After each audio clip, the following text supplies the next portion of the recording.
I never imagined my marriage would end with a simple sound, the click of a phone unlocking. It was so subtle, so everyday, that if I'd looked a second later, I might have never seen it. But I did. On the screen, the name that appeared wasn't mine. It was Rick Otto, and the message said, "As soon as he leaves, you can come over."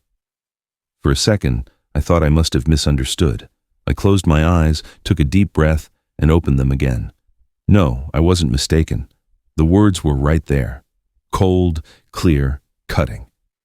I didn't feel anger at first. What I felt was a void, a kind of inner silence that chilled me from the inside out, like my heart had stopped, trying not to hear what my mind already knew. Clara was in the kitchen, humming a song. The smell of coffee filled the house. I heard her laugh at something she saw on TV. And me. I was standing there, holding her phone with trembling hands. I loved her.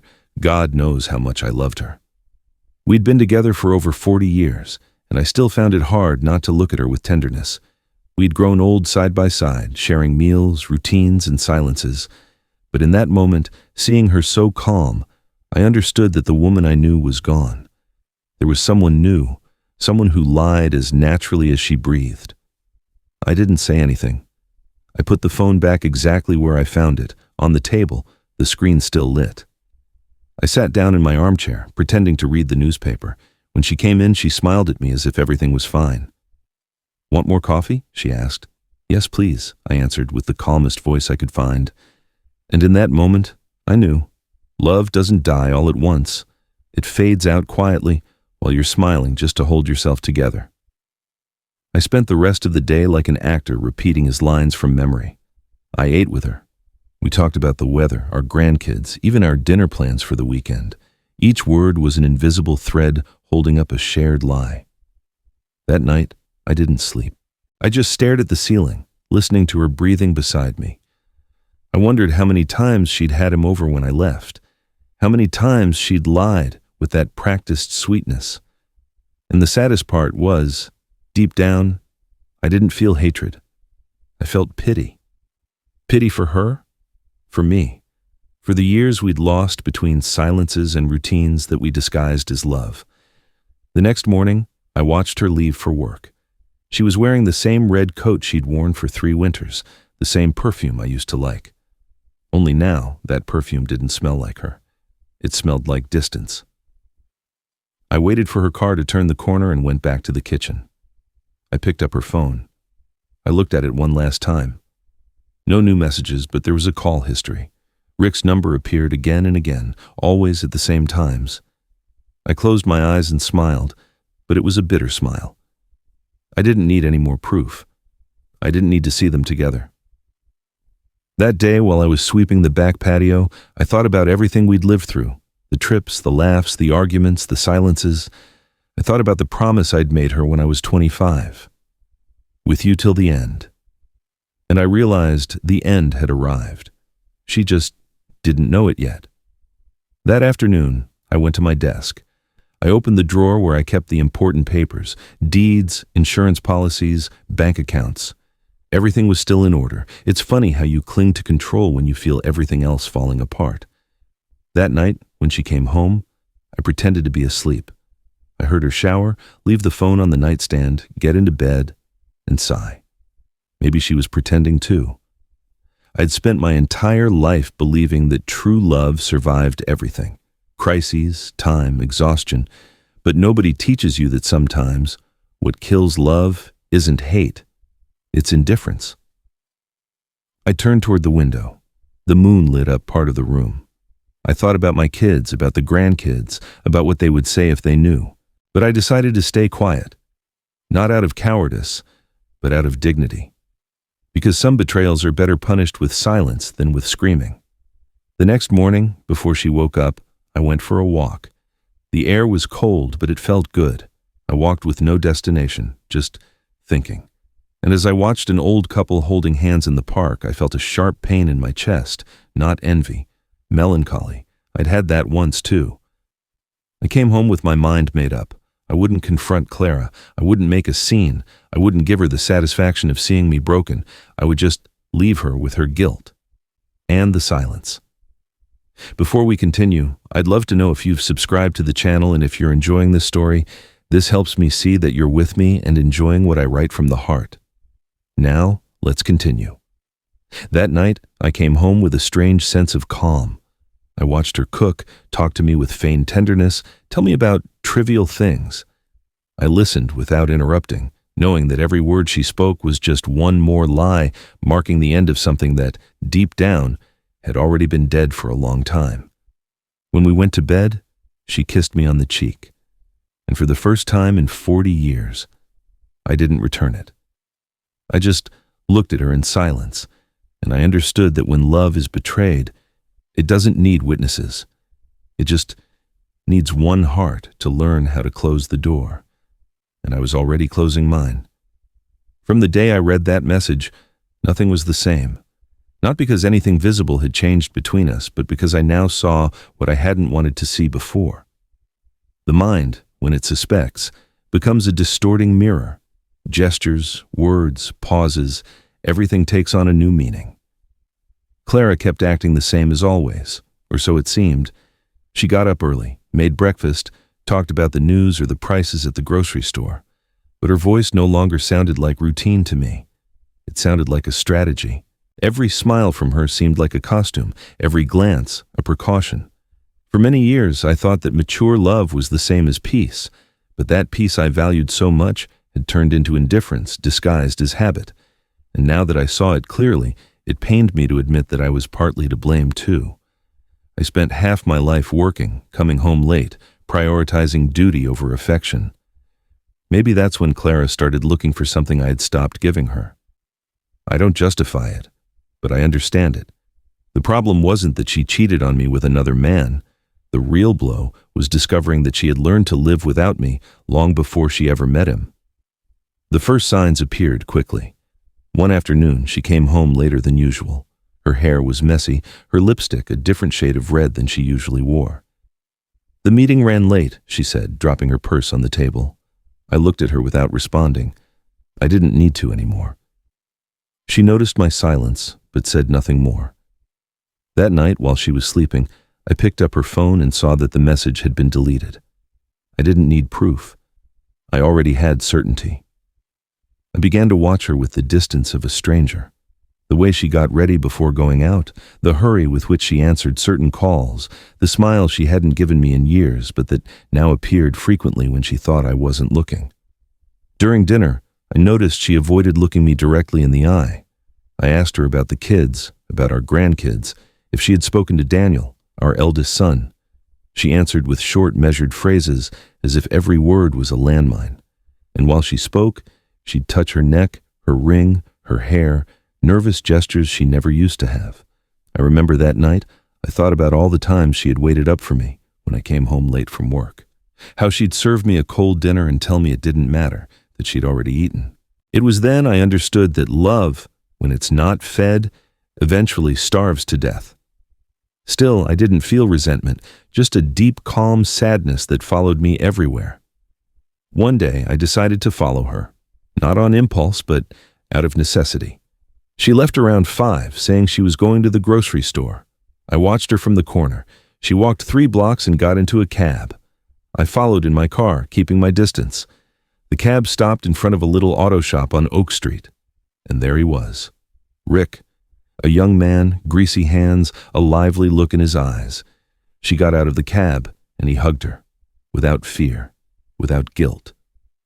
I saw how she laughed, how he tucked her hair behind her ear, how they said goodbye with a short kiss, almost a natural one. I didn't cry. I didn't scream. I just felt a strange calm, as if everything suddenly made sense. The man from the shop. Rick. Otto, that's why the name was saved like that. It was her way of hiding something in plain sight.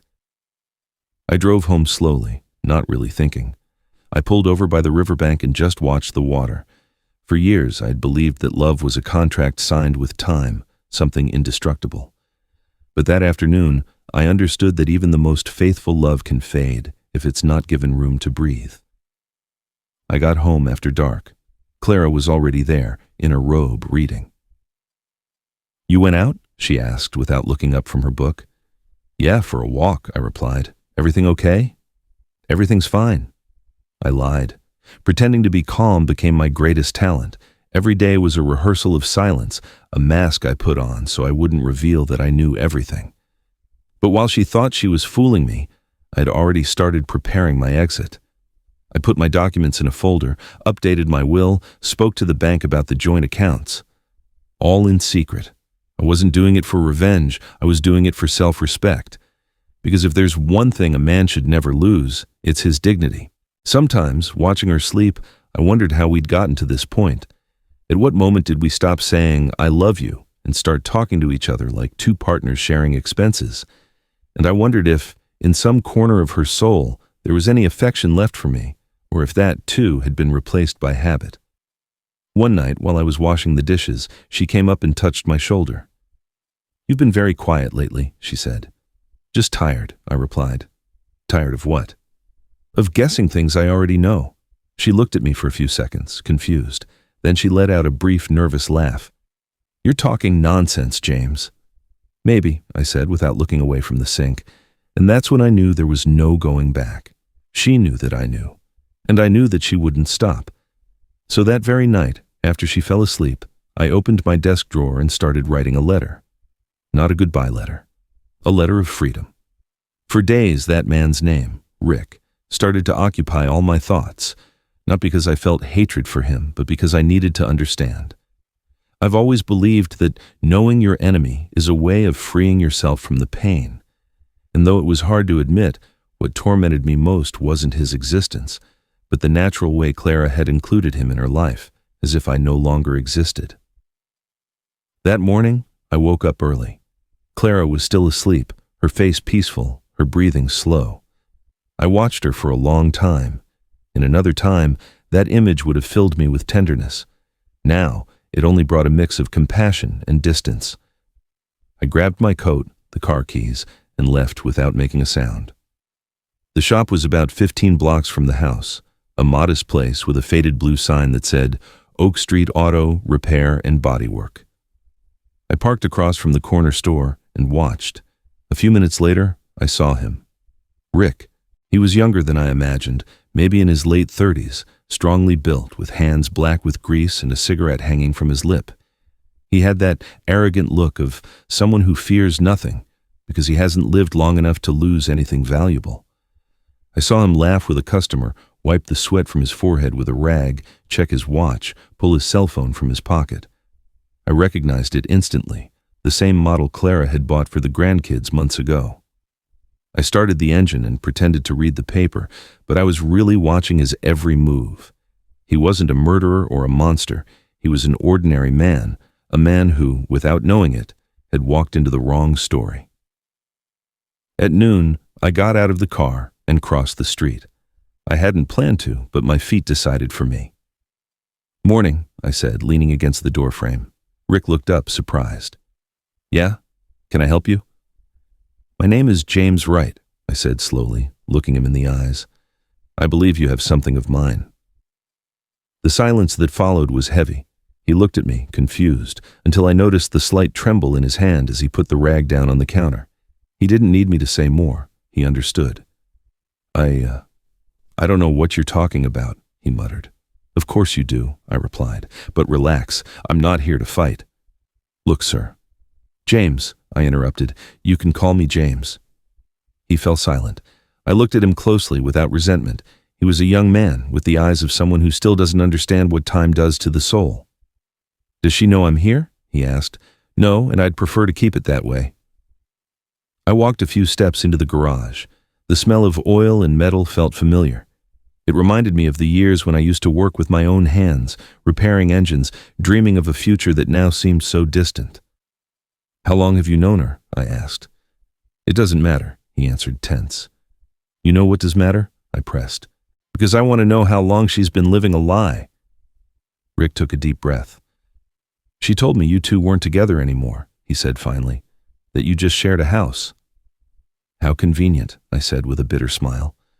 "I suppose she also told you that I didn't look at her, that we didn't talk, that the marriage was dead." "Something like that." "I see," I nodded. "Then I don't blame you. We all lie sometimes to feel alive. But there's a difference between lying and destroying. He didn't answer. He took out a cigarette and lit it, trying to hide the shaking in his fingers. "What do you want from me?" he asked. "Nothing," I said. "I already have everything I need." "I don't understand." "Exactly. You don't understand. And I hope you never do. Because to understand what you've done, you'd have to lose something you truly love." I stood in silence for a moment. Then I turned and walked toward the door. Before leaving, I stopped. "Take care of yourself, Rick. Borrowed love always comes with a high price." I walked out without looking back. The air on the street felt colder, but also cleaner. I didn't feel vengeful or defeated. I felt free. Because that meeting, brief but necessary, had lifted the last weight I was carrying: curiosity. That afternoon, when I got home, Clara was waiting for me in the living room. "Where were you?" she asked. "At the shop," I replied. Her face tensed, and I understood everything. She didn't say a word, and neither did I. That night, while she pretended to sleep, I knew the last stage of my plan had begun. I wouldn't confront her. I wouldn't make a scene. I would just let the silence do its work. I spent the whole night writing in my notebook. Not a letter for her, but a chronicle for myself. Every word was a goodbye disguised as a reflection. Every line, another brick in the wall I was building between us. When the sun came up, I looked at her one more time. She was sleeping on her side, her face hidden in the sheets. I thought about everything we had been and everything we no longer were. And I understood that sometimes the most powerful revenge isn't destroying the other person, but leaving, without an explanation. They say you don't remember the days, you remember the moments. And when I think of Clara, I don't remember dates or anniversaries or fancy dinners. I remember a summer afternoon almost 50 years ago when I saw her for the first time in the town square, helping her mother sell apple pies. Her hair was down, and she had this way of laughing that made everything around her seem lighter. I was 21, with a mediocre job and too many dreams. She was 19, with a look in her eyes that already held the world's weariness. We fell in love fast, with that reckless intensity you only have when you still don't know what you can lose. I remember promising myself that if I was ever lucky enough for her to choose me, I would never make her cry. And for a long time, I kept that promise, or at least I thought I did. We got married young, with no money, but plenty of enthusiasm. We lived in a small house with leaks in the roof and walls that trembled in the wind. But we had each other. She would cook with the little we had, and I worked whatever jobs I could find: construction, driving, electrical work, until I landed the job at the factory where I'd spend almost my entire life. I remember the winter nights, the two of us under a single blanket laughing at our misfortunes. We had nothing, but we were happy. Over the years, the kids came, then the bills, the responsibilities, and with them, the silence. It didn't happen overnight. It was a slow erosion, almost imperceptible, like a crack that grows without a sound, until one day, the wall collapses. I thought everything was fine because we never lacked for anything in the house, but the things we lacked couldn't be bought: time, tenderness, words. Clara started to change without me noticing. She didn't wait up for me anymore. She didn't ask how my day was. I didn't ask about hers either. We got used to living together without looking at each other, talking only to organize our lives, and that silent, deadly habit smothered everything we had built.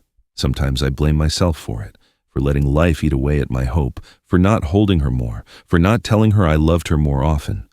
But when I think about these last few years, I realize it was no longer possible. Love needs air, and we had suffocated it with routines. I remember one scene I'll never forget. It was Clara's 50th birthday. I organized a small dinner at the house. I invited the kids, cooked her favorite meal. She smiled, grateful, but there was something different in her eyes. Gratitude? Yes, but not love. It was like she was looking at me with tenderness, but from a distance. That night, after everyone left, I asked her if she was happy. She answered with a silence so long that I understood the truth without her needing to say it.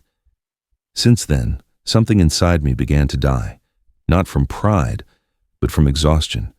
Because loving without being loved back is like watering a dead plant, hoping it'll bloom again.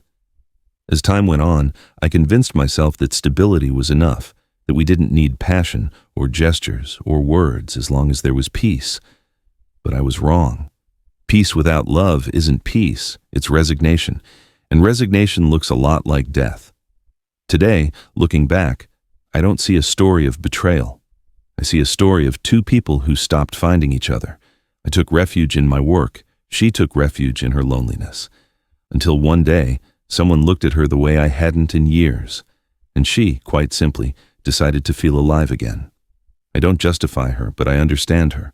There's a phrase I heard once that makes sense now. Love doesn't end. It just turns into a memory. And that's exactly what happened to Clara and me. We became memories while we were still alive. As I write this, I'm looking at the old photo from our wedding. We're young, smiling, holding hands. I wonder what that young man would think if he could see me now. Maybe he'd feel pity. Or maybe he'd feel proud that I didn't lose my calm. Because, despite everything, I'm still keeping the promise I made the day she agreed to marry me, not to make her cry. Not with my words, at least. Maybe that's why I chose silence as my answer. Because sometimes, silence isn't cowardice. It's just a tired love. A love that, even betrayed, still holds on to respect. That night, while Clara slept, I opened the notebook where I'm writing all this. I'm not doing it to justify myself, but to understand myself. Every word is a way of emptying out the pain without destroying what's left.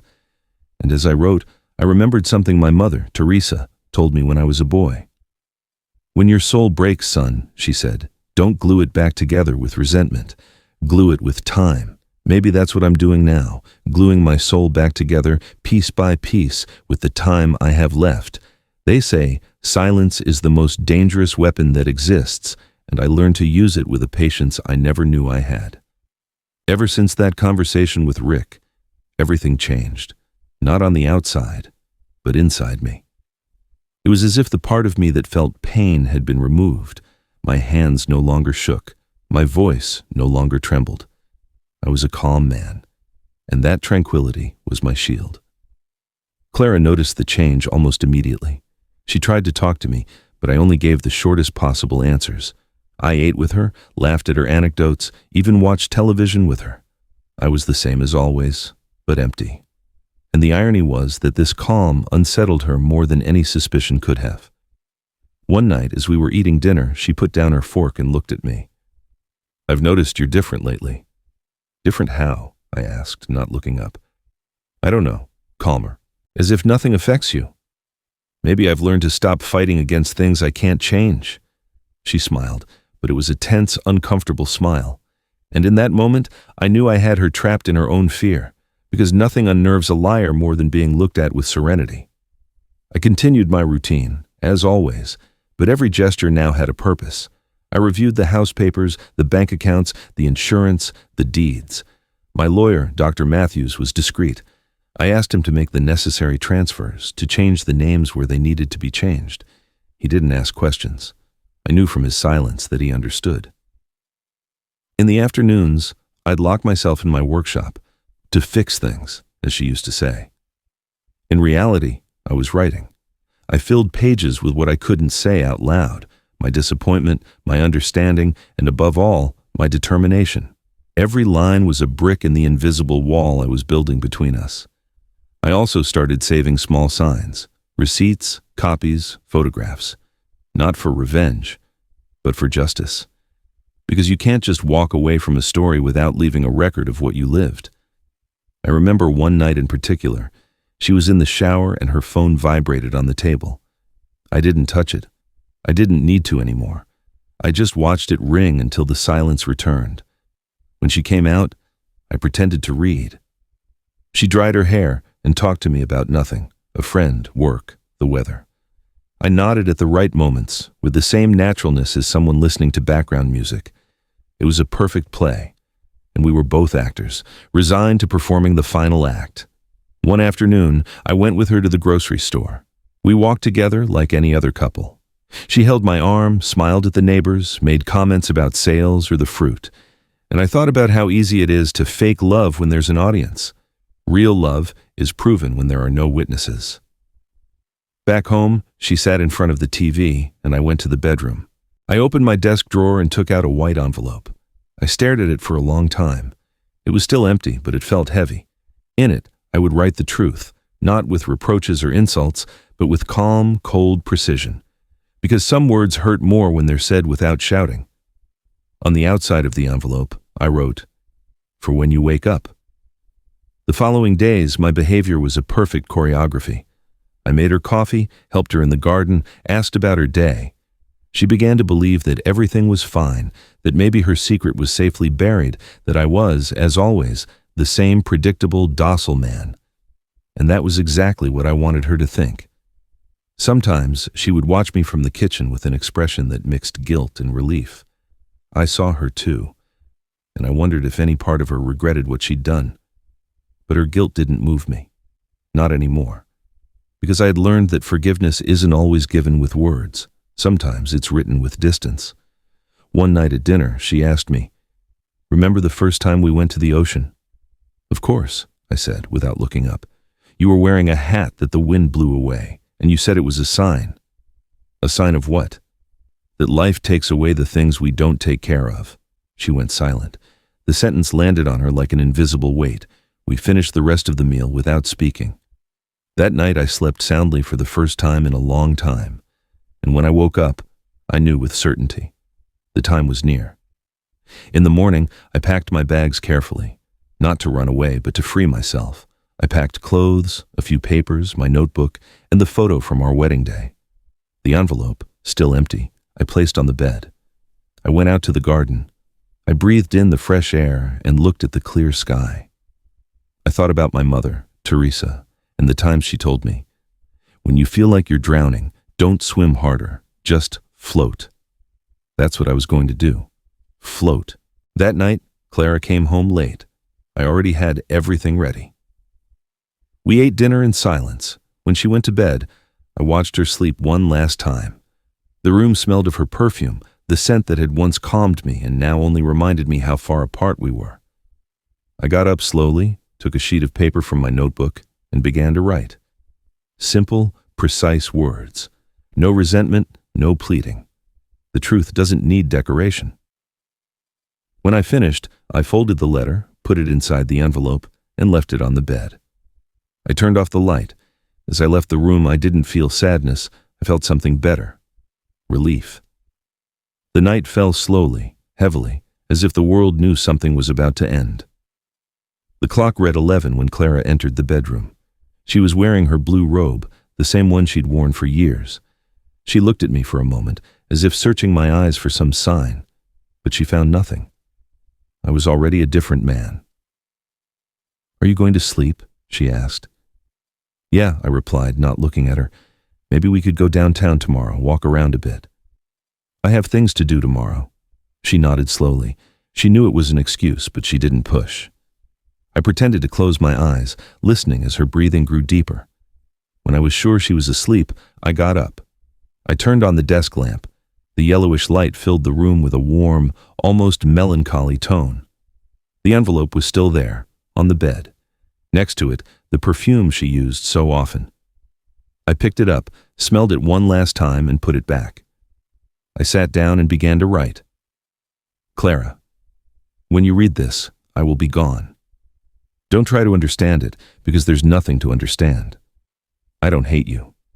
It would be easier if I did. But I don't. I'm just tired. For years, I loved you with everything I was, even when there wasn't much of me left. And you, without realizing it, slowly erased me, until one day I realized I no longer existed in your life. I don't blame you for looking for affection elsewhere. I blame you for lying, for not having the courage to say you didn't love me anymore. I'm not leaving you out of pride. I'm leaving for my dignity." I paused. My hands were shaking a little, but not from sadness. It was the adrenaline of closure, of release. I kept writing. "I've spent a lifetime giving without asking. This time, I just want silence. I've arranged everything necessary. The accounts, the house, our belongings. You won't have to worry about anything. I only ask one thing. Don't try to call me. Don't look for where I am. Just let me disappear, just like what we were disappeared. I stopped for a moment and looked around. The room was the same as always, but it didn't belong to me anymore. It was a museum of a life that no longer existed. The wedding portrait, the mantel clock, the curtains she had chosen, everything remained, but everything was dead. I folded the letter, placed it in the envelope, and sealed it carefully. On the front, I wrote, "For when you wake up." I stood up, opened the closet, and took my coat. On the floor, next to my suitcase, was the family album. I opened it one last time. There we were, the three of us. Clara, me, and Daniel, our son. We were young, happy, naive. I ran my fingers over the photo and whispered, "I did love you, Clara. In my own way, but I loved you." I closed the album and left it on her pillow. It was my way of saying goodbye without words. The clock struck 1 in the morning. I walked into the hallway in silence. The house was asleep. Every step I took echoed on the floor like a final sound. I stopped at the front door and looked back. In the shadows, Clara's resting figure looked fragile, almost innocent. For a second, a voice inside me begged me to stay. But love, when it's betrayed, can't be rebuilt. It can only be remembered. I took my keys, turned off the foyer light, and walked out. The early morning air was cold, clean. The sky was clear, with a huge moon illuminating the empty street. I put my hands in my pockets and walked without looking back. I had no fixed destination. I just wanted to get away from everything that hurt. I walked to the main avenue and sat on a bench across from the station. The distant sound of a train brought back memories of my youth, when anything seemed possible. I smiled, not from joy, but from acceptance. I took my phone out of my pocket. It had a full battery. On impulse, I dialed her number, but before I hit call, I deleted it. There was nothing left to say. The real goodbye was already written on the bed. I lit a cigarette, even though I hadn't smoked in years. The smoke rose slowly, disappearing into the air. I thought about Clara, about the moment she would wake up. She would see the envelope and understand. I thought about the calls she would make, one after another, trying to reach me. I knew I wouldn't answer a single one. When the first train passed, I stood up. I got on without looking at the destination. Sometimes, the best path is the one you choose without a map. As the train moved through the darkness, I took out my notebook and wrote a single sentence. Freedom doesn't always arrive with a shout. Sometimes it's just a door closing softly. I looked out the window. The landscape was pulling away, just like my old life. And for the first time in 40 years, I took a deep breath and felt at peace. They say you never forget the sound of a heart breaking. And even though I wasn't there to hear it, I knew exactly what Clara's sounded like that morning. The dawn was filtering through the curtains when she opened her eyes. Beside her, the bed was empty. There was no smell of coffee, no footsteps in the hall, no sound from the TV. Just silence. The kind of silence that has weight, that announces something is broken. She sat up slowly, confused. She looked at the closet, at the door, and then she saw it. The white envelope on the bed with my handwriting. For when you wake up. I imagine her trembling as she picked it up, as if sensing what was coming. For years, Clara believed she controlled every detail of her life, every lie, every excuse. But there are some things you can't hide forever. The envelope, small and simple, was a judgment. I picture her sitting on the edge of the bed, hair messy, still wrapped in her blue robe. She opened the envelope with clumsy hands. Inside, she found the letter and the documents. The deeds, the bank statements, the transfer of the house, the insurance policies. Everything signed, everything legal, everything finished.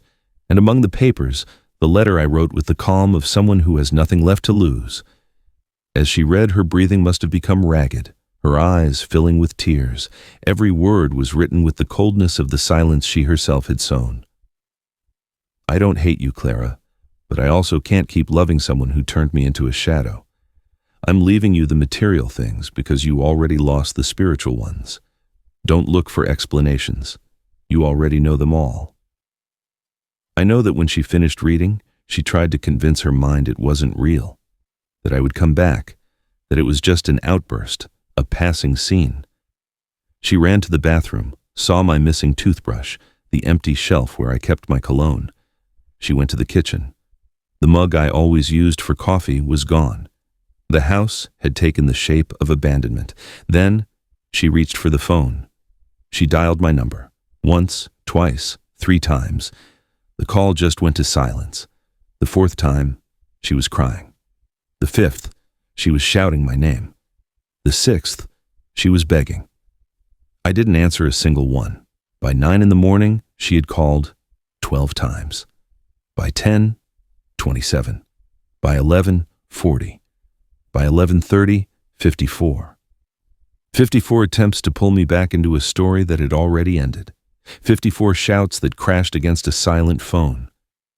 While she was drowning in her desperation, I was on a train disappearing into the countryside, watching out the window as the world kept spinning without us.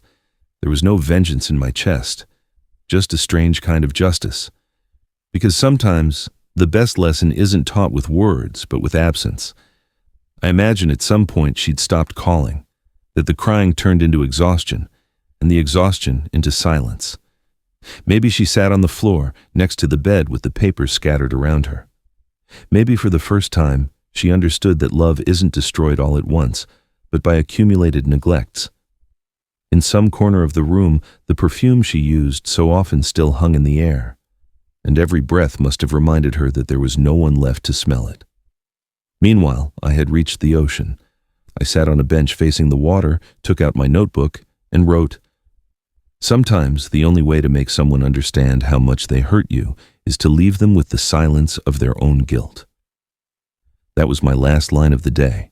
Then I closed the notebook and just stared at the horizon. I didn't feel triumph. I didn't feel relief. Just a deep exhaustion, the kind that sleep can't cure. That night, as the wind blew and the ocean roared, as if it too was crying for something it lost, I knew Clara would be checking her phone again and again, waiting for a call that would never come. 54 missed calls and not one answer. But what she would never know is that I did see them.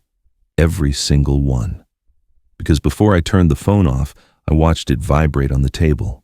The name Clara flashing over and over with that desperate glow that only things that arrive too late have. And it was on the 54th call that the phone stopped ringing. The silence returned, and I knew it was final. I put the phone in my suitcase, lay back on the bed in the small room at the inn, and closed my eyes. I didn't sleep right away. I just listened to the sound of the ocean and the echo of her voice lost in the distance. Maybe, somewhere, she was still repeating my name. But it wasn't my name she was asking for. It was forgiveness. And that, Clara, was a gift I could no longer give. The train dropped me at a small coastal station at dawn. The air smelled of salt and distance. As soon as I stepped off, I knew I had done the right thing. I felt no fear, no remorse, just a strange calm, as if the silence finally belonged to me. I walked to a simple inn facing the ocean. The receptionist was a young, kind woman with a smile that required no effort. "How many nights, sir?" she asked. "I don't know," I replied. "Maybe a few." She gave me a key, number 3, and a welcome that sounded more human than anything I'd heard in years. The room was small, with sand-colored walls and a window that looked directly out at the water. I left my suitcase by the bed, opened the curtains, and just stared at the horizon.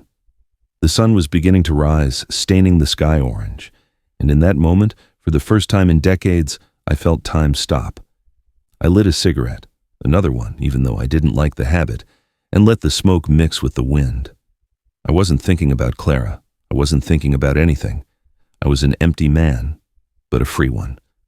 I spent the first few days walking on the beach, my pants rolled up, my feet sinking into the wet sand. I watched families laugh, kids run, and old-timers contemplate the sea with the same look of resignation I now wore. The world kept spinning, indifferent to my ruins, and somehow that comforted me. In the afternoons, I sat in a small diner, watching life go by. The owner, a man my age named Stan, spoke to me without asking too many questions. Everyone who comes to the ocean is running from something, he said one afternoon, pouring my coffee. I just nodded. I didn't have the strength to explain. I became part of the landscape. Just another old man with a notebook in his hands and a lost look in his eyes. And even though my body was here, my mind still had one foot in the past. Every so often, the phone would vibrate. I didn't turn it off completely, but I kept it on silent. The calls still came, intermittently, like ghosts. Sometimes I'd see Clara's name on the screen. Other times, it was Daniel, my son. I never answered, not because I didn't want to, but because I had nothing left to say. One afternoon, as the wind was blowing hard, I opened my notebook and started to write. I don't know if what I did was right, but I know that if I had stayed, I would have died. Not all at once, but in small pieces, every single day. And some deaths hurt more when you're still breathing. Those words made me cry, not from sadness, but from recognition, because I finally understood that I had spent too much time trying to save a love that no longer existed. The weeks passed. The ocean became part of my routine. Its sound lulled me to sleep. Its vastness reminded me how small my pain was. Sometimes, at night, I dreamed of Clara. In my dreams, she wasn't yelling or lying. She just looked at me like the young woman I'd met in the town square, her eyes full of hope. I'd wake up with tears, but no anger. This was my way of saying goodbye, little by little. One day, Stan told me he needed help with maintenance around the place. I accepted without thinking. I started fixing things. A lamp, a door, an old bench in the garden. It was strange. As I fixed broken objects, I felt like something inside me was being repaired, too. My mornings filled with work, my afternoons with writing, and my nights with silence. I didn't need anything more. I wasn't looking for company, but I didn't reject it either. I learned to enjoy solitude without feeling lonely. One Saturday, while walking on the pier, I saw a group of old men playing cards. One of them approached me. "You look like a man carrying a heavy weight," he said. "But let me tell you something. The ocean swallows everything sooner or later." I smiled. I hope so. I went back to the inn, and that night I opened the notebook again. I wrote a sentence that came to me like a lightning bolt. Not everyone who leaves is running away. Some are just looking for the silence they were denied. I stared at it for a while, repeating it quietly. It was my truth, my summary. The next day, when I went out for a walk, I noticed something different. The wind smelled cleaner, the sky clearer. It was as if the universe was finally giving me permission to breathe. For the first time in many years, I didn't feel guilty. Not for leaving Clara behind, not for breaking with what was expected of me. I understood that sometimes loving also means letting go, and letting go isn't always giving up. Sometimes it's the only way to save the little that's left alive inside you. That night, I slept deeply, and as the sound of the waves filled the silence, I thought that maybe, just maybe, the ocean really was swallowing it all. The guilt, the pain, the anger. And I let myself be carried, at last, without fear. It had been almost 2 months since I left. The ocean had become my most faithful companion. I listened to it when I woke up. I watched it before I slept. Sometimes, in the dead of night, the sound of the waves reminded me of distant breathing, as if the house I'd left behind was still alive somewhere in my memory. I'd gotten used to the routine, working at Stan's Inn, having coffee with the fishermen at the harbor, writing in my notebook when the silence grew too large. I expected nothing. I wanted nothing. I was a man who had learned to live without the echo of his own name. Until that afternoon. The sky was gray, heavy with rain. The sea was slamming against the rocks, as if trying to warn me that something was about to change. Stan had closed the diner early, so I was alone, sitting by the window, listening to the wind. That's when the phone rang. I stared at it for several seconds without touching it. It was an unknown number. For a moment, I thought about letting it ring, like always. But something, an intuition, a pang in my chest, forced me to answer. "Hello?" I said, my voice low. Silence. I only heard a shaky breath, and then a voice, broken and unrecognizable at first, said my name. "James," I didn't need to hear any more. It was her. Clara. My hand tightened around the phone. My heart was beating slowly, but hard. I didn't know whether to hang up or listen. In the end, I chose silence. "Please don't hang up," she said. Just let me talk." I didn't respond. "I know I have no right. I know I deserve your silence, but—" Her voice broke. "I had to tell you something, before it's too late." Too late. Those words froze me. "Clara," I whispered finally. "What's wrong?" There was another silence, then a sob. "I'm sick, James." I felt the air leave my body. I didn't know what to say. She continued, rushing her words as if afraid she wouldn't get to finish. "I got the diagnosis a few weeks ago, advanced cancer. The doctors say there's not much time. I hid it at first, but I can't anymore. I had to tell you." I said nothing. I just closed my eyes. And for the first time since I left, I felt compassion. Not for her, but for what we had been. "I'm not calling to ask you to come back," she said, her voice trembling. "I just wanted you to know that I'm sorry. I failed you, James." I swallowed hard, but the words wouldn't come. My mind was a whirlwind of memories, the dinners, the laughter, the lies, the envelope on the bed. "Clara, why are you telling me this now?" I asked, trying to keep my voice steady. "Because I don't want to die with this inside me anymore." "With what?" "The guilt." The silence between us became so dense that even the ocean seemed to stop. Then, she said something that broke me inside. "James, it wasn't just cheating. It was fear." "Fear?" I repeated, incredulous. "Yes.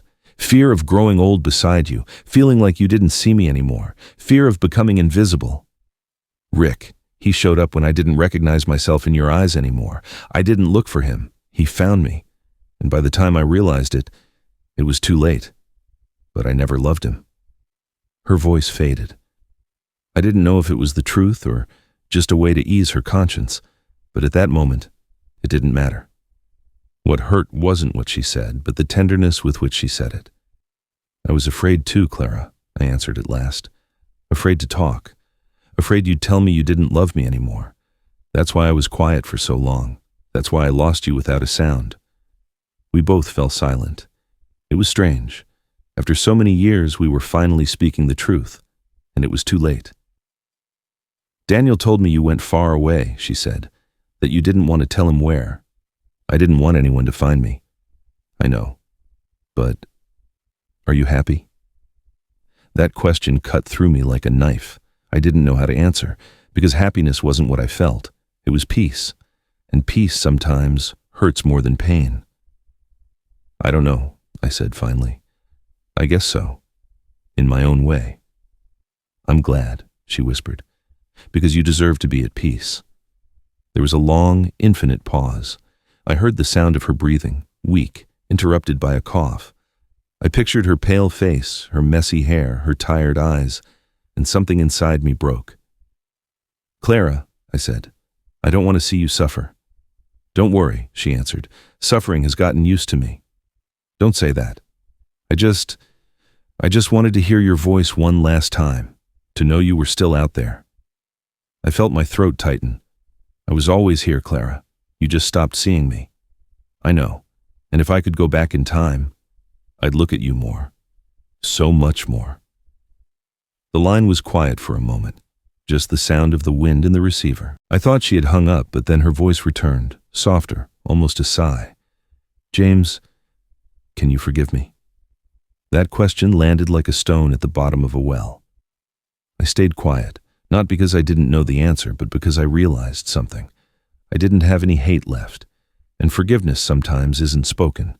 It's felt. "Yes, Clara," I said finally. "I forgive you." On the other end of the line, I heard a choked sob. "Thank you. You don't know what that means." "I know. Don't forget me." I couldn't, even if I tried. The call ended without a goodbye, just the dry click of the connection breaking. I stared at the phone for a long time, my eyes wet. The ocean was roaring outside, as if it understood that something had changed, and it had. Because for the first time since I left, I didn't feel like I was running. I felt like I was returning to myself. That night, I didn't sleep.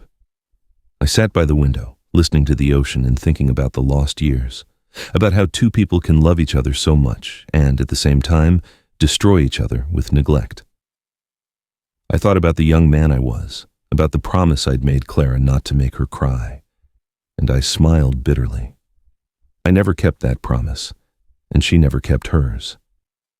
When dawn came, I wrote in my notebook, "There are forgivenesses that aren't said to relieve the other person, but to free yourself." I put the phone in the drawer and went out for a walk. The sky was clear again. The air had that clean smell that only comes after a storm. And as the sun rose over the sea, I knew that everything, even the pain, had a purpose.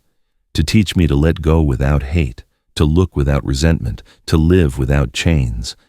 Maybe Clara would die soon. Maybe we would never see each other again. But for the first time since it all began, I felt I could remember her without sadness, not as the woman who betrayed me, but as the woman who, without knowing it, taught me how to live again. It's been 15 days since that call. Since then, the silence has returned to keep me company, but it doesn't weigh me down anymore. Now I know that silence doesn't always mean emptiness. Sometimes it's just a pause before understanding. The ocean is still the same breeze, the same horizon, the same children playing on the shore. And yet, I am not the same. I've changed. Something inside me softened after that conversation with Clara. For years I imagined her as an enemy, as the cause of my ruin. But that weak, trembling voice, asking for forgiveness between tears, erased most of the resentment I had left. Since then, every night I talk to the ocean. I tell it what we were, what we broke, what still hurts. And even though it doesn't answer, I feel that somehow she's listening. Until this morning. Stan knocked on my door. "James, there's something for you," he said.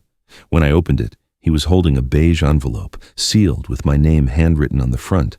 I recognized the writing instantly. It was hers, Clara's. The air left my chest. I took the envelope with trembling hands. I didn't open it right away. I sat on the bed, took a deep breath, and for a moment I doubted if I had the strength to read it, because a letter from after death weighs more than any stone. Finally, I broke the seal. Inside, there was a carefully folded sheet of paper and a soft, familiar scent. Her perfume. I read slowly, as if every word was a step toward something I wasn't sure I wanted to know. "James, if you are reading this, it means I'm gone. I didn't want you to find out from anyone else. I left this letter with Daniel, hoping he would one day find the courage to send it to you. I don't know if he did it out of love or guilt, but I trust it reached you when the time was right." My hands trembled. I kept reading. I'm not writing to justify myself, but to tell you a truth I never had the courage to say. Rick wasn't just my lover. He was my brother. I felt my heart explode. I read that line again and again, not understanding. The paper slipped from my hands. I picked it up clumsily, breathing fast. I continued. Not by blood, but by life. Rick was the one who helped me when I got sick the first time, 5 years ago. I never told you. I was afraid of worrying you, of seeing you suffer. He took me to my appointments, took care of me when you traveled for work, when Daniel was far away. And what you read on my phone that day, it looked like a betrayal, but it wasn't. It was a goodbye. I knew the cancer was back, and he knew it too. I hid it all from you because I didn't want you to watch me die like my mother. I wanted you to remember me alive, strong, still able to smile at you without pity in your eyes. The world went blurry. I had to put the letter down on the table, close my eyes, and hold back the tears. Everything I thought I knew was collapsing. The anger, the revenge, the escape. It was all built on a misunderstanding. I grabbed the letter again, desperate, searching for more, for something that would make sense. Yes, there was distance between us. Yes, I was wrong to stay silent for so long, but I never stopped loving you. Every time I watched you sleep, I thought about how you were the only love I ever had in my life. But the fear won. Fear that the pain would destroy you, fear of being a burden, fear of watching you cry for me. That's why, when I found your letter that morning, I didn't try to find you. I knew you already knew, or at least part of it, and I thought maybe it was better that way, that your anger would protect you from the pain that would come later. The tears started to fall, and I couldn't stop them. Clara's handwriting grew shakier toward the end. If you ever get to read this, I want you to know something. I didn't leave your life out of betrayal. I left it out of love. I lied to you to push you away from my death, not to pull you toward resentment. And if you ever decide to forgive me, promise me one thing. Look at the ocean again. But this time, don't think about what you lost. Think about what you were capable of loving. It was signed, simply Clara. There was nothing else. Just silence. I left the letter on my lap and stared at the horizon. The ocean was still there, indifferent, infinite. And me, with my soul shattered, I understood that life, once again, had taught me a brutal lesson. Stories don't always end the way we think they do. I sat in the same position for hours without moving. The past flashed before my eyes like a movie. I remembered her laughter, our arguments, the winter nights sharing an old blanket, and I thought about how much time I had wasted hating something that, deep down, I still loved. The guilt came in like a wave. It hurt to breathe. It hurt to think about what I said to her, about what I didn't listen to. It hurt to imagine her alone, writing those lines, knowing the end was near.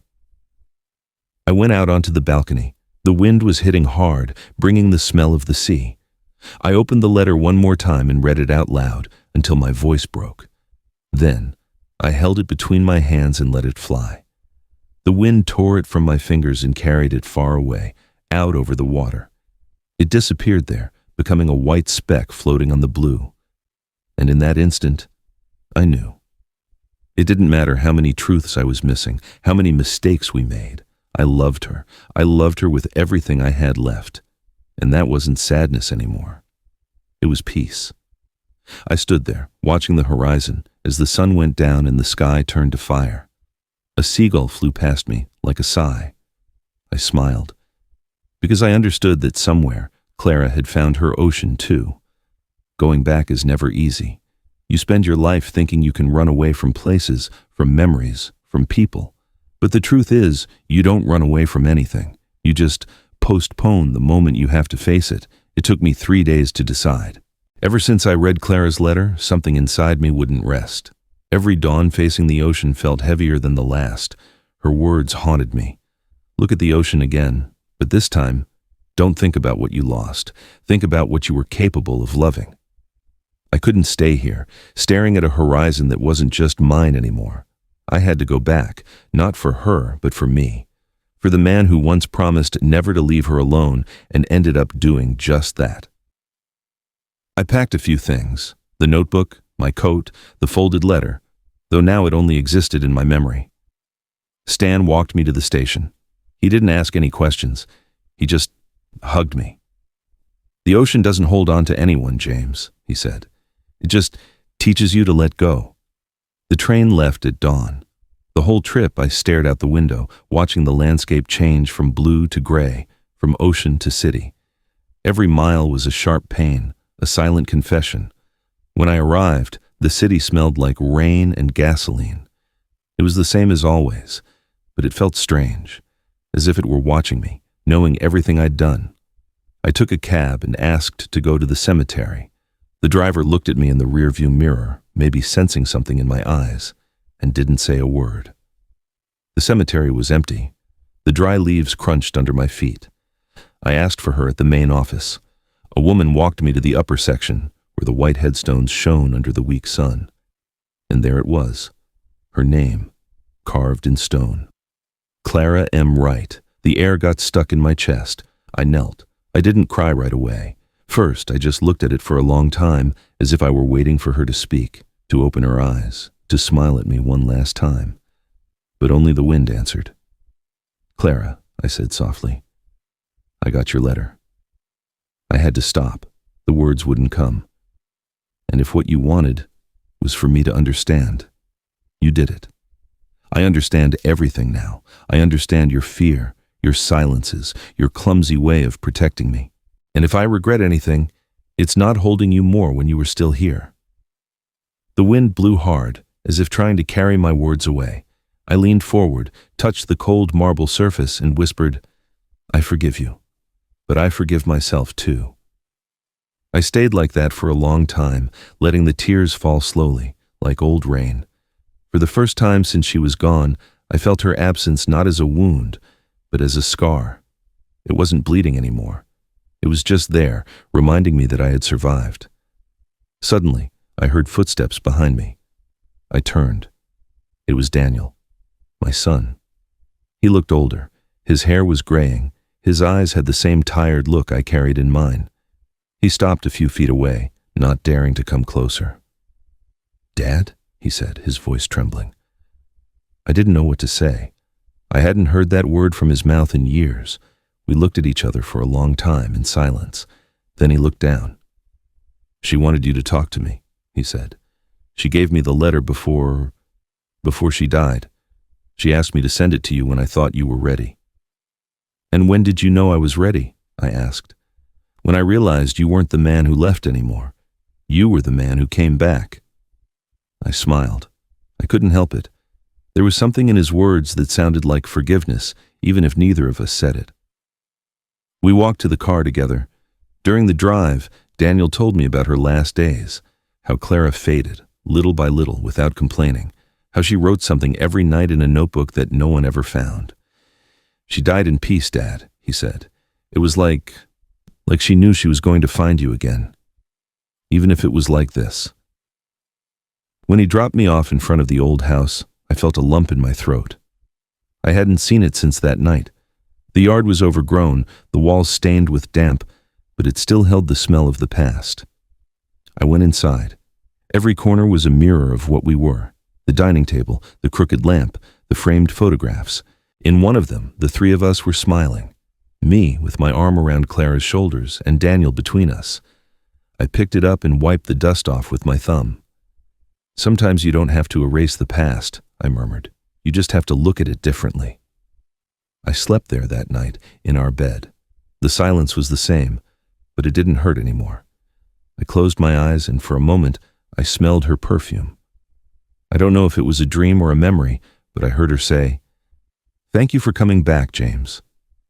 When I woke up, the sun was filtering through the window. I sat up in bed and knew I had to keep her last promise. In the letter, Clara had left a final note. "When I die, I want you to spread part of my ashes in the ocean, the same ocean we always dreamed of seeing together and that I finally gave to you." So, I collected a small urn from the cemetery and traveled again, back to the ocean. The same train, the same path. Only this time, my luggage was different. I wasn't carrying resentment anymore. When I arrived, the sunset was painting the sky orange. I walked to the water's edge, opened the urn, and let the wind do its work. The ashes flew, light, mixing with the salt air until they disappeared into the waves. "You're home, Clara," I whispered. The sun was sinking into the horizon, and in that instant I understood something I never had before. There are no sad endings when you dare to forgive. The ocean roared, and the wind hit my face. For the first time in a long time, I felt the world breathing with me. I stood there, watching the water take the last of what was left of her. And I smiled, because, in a way, it was also taking the last of what was left of my guilt. The ocean was calm this morning. The waves rolled in softly, as if they too were tired of roaring. The wind smelled of salt and farewell. I sat on the same rock where I first watched the sun rise when I arrived here. For a moment, it felt like no time had passed, but I had. It's been months of silence, of memories, and of learning. Ever since I kept my promise and returned Clara to the sea, something inside me has settled. Not a day goes by that I don't think of her, but it doesn't hurt anymore. Now, when I remember her, I smile, and that's the clearest sign that I've finally forgiven her. Sometimes I wonder if she sees me. If, from some invisible corner of the universe, she's watching this old body that still loves her, without sadness. I like to imagine she is, that every wave that breaks in front of me is her touch, a thank you that the wind translates for me in the silence. I've learned that life doesn't always offer answers, that some loves don't end. They just change form. Clara is gone, but her presence is still in everything that surrounds me, in the smell of the ocean, in the sound of the rain, in the pages of my notebook. Sometimes I open the letter she left me, already yellowed by time, and I read it again, slowly, as if it were a prayer. In these months, I've also reconnected with Daniel. He comes to see me on the weekends. Sometimes he brings his kids. They call me Grandpa, and they hug me with the innocence I wish I could have hugged my own father with. We sit facing the sea, and Daniel listens to me tell stories about his mother. Not the painful ones, but the ones that make her live again.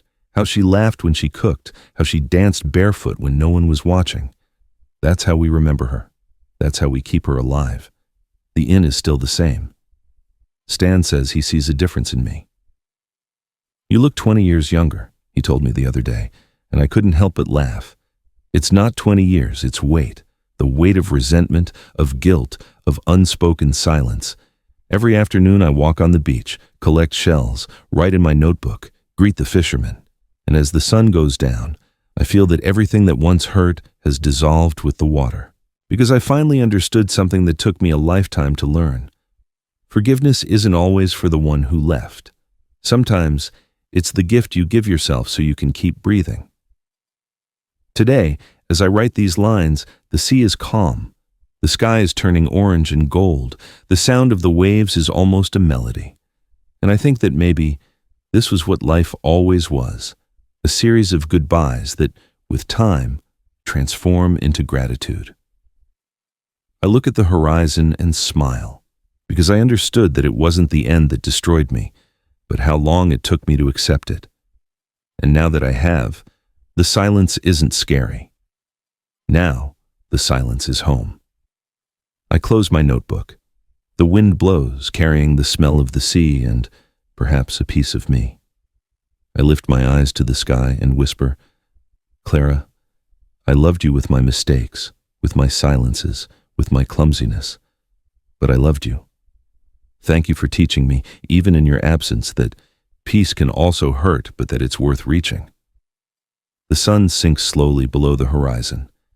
I keep watching as the light dissolves on the water, and for the first time in my entire life, I don't feel like I'm missing anything. Just the sea, and the silence, and me. Sometimes life doesn't take people away from us. It just teaches us to love them in a different way. James understood that forgiveness doesn't always come with words, but with silences, with looks, with simple gestures. He learned that loving isn't possessing, but letting go without hate, without resentment, with gratitude. Because peace isn't found when everything goes right, but when you learn to accept what you cannot change and to look back, not with anger, but with tenderness. If this story touched your heart, give the video a like and subscribe to the channel. Every day we share new stories that remind us that there is always a second chance to forgive, to heal, and to start over. Tell us in the comments what city you're watching from and if forgiveness has ever set you free too. We'll read you in the next story.